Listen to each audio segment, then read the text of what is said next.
This is part 2 of the Tisas B9r double stack 1911, whatever. It's too many words and letters in this name, but it's a solid gun. First off, I have to say I'm pretty impressed with this gun.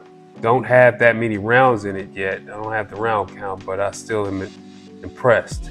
I did have some hiccups so far, even though this is a brand new firearm. But I wanted to go over some accessories that I picked up already. First off, this is a tier 1 MSP holster that I'll be using with it. This holster accommodates any firearm that is equipped with the Surefire X300, A model or B model or turbo or whatever. But this holster is pretty awesome. It's tier 1. They really don't miss as far as quality. This holster was in conjunction with Modern Samurai Warrior, Scott Jetlinski. He's actually coming to my state pretty soon. I really want to take his class, but it kind of costs a lot. He seems like he's a solid guy. He knows a lot of what he's talking about, and he's really knowledgeable. But anyway, came with a QLS fork from Safariland. You can order this as a package from tier 1. It will cost. It's not cheap. They really don't make bad quality. I mentioned before in the previous video that tier 1 LAS concealment and QVO tactical are my go-tos, with LAS being my favorite. But tier 1.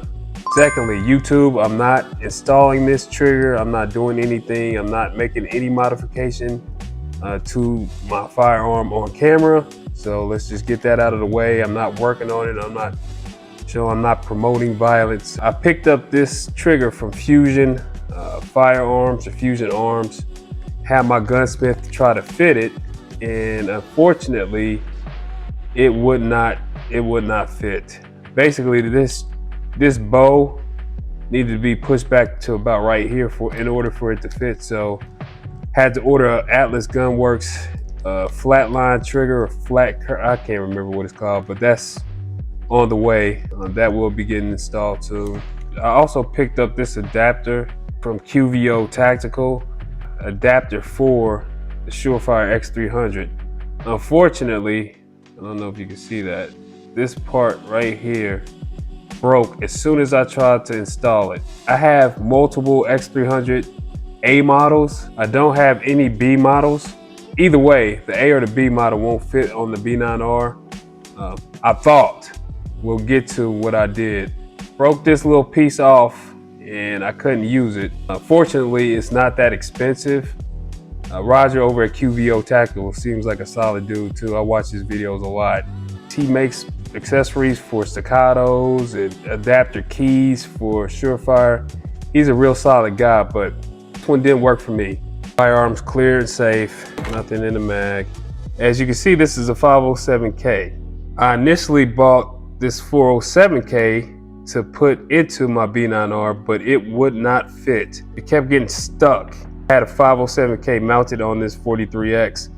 So what I did was swap them, and I kept looking. I'm like, it's no way that the 407K will not fit on this optic cut, and the 507K will. And that's exactly what happened. So I swapped them, and it fit perfectly. It dropped right down in it, and it's a tight tolerance. So I got in contact with Tisas or SDS Arms, and they said, yeah, you'll need an optic shim plate. So they're sending that because I don't know if you can see it. This angle right here, it kind of is sitting at a 1 degree angle, I guess low. So that shim plate moves it up. There's limited elevation on the 507 to 407K. At 1 degree, we'll definitely miss point of impact or your MOA. So waiting on my shim plate, and I'll install it when I get it. With this Surefire X300A, it is so tight. I had to loosen up these screws right here.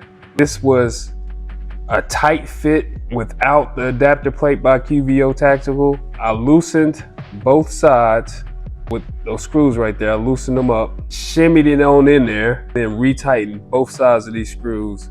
So it's on there. it's not going anywhere. It fit. Hopefully it doesn't come off during recoil, or if it does, I have to figure out a different solution. The thing is with X300s, if you get an A model or B model, you have to stick to it. So you have to stick with this A model. In hindsight, I should have got the B. So that's the accessory so far. Still working on some things, still want to do some things with this. It's clear still. Want to get a lot of rounds through it just to see if I have any hiccups. So far it seems solid. For the price, it is what it is. You can't really get too mad. And I love the way it looks. It reminds me of the movie Speed, the first 10 minutes. Old school weapon lights mounted to the 45, 1911. I'll keep you posted. Part 3 will be at the range or full review. Still a solid pickup so far, even though it's been kind of trying my patience.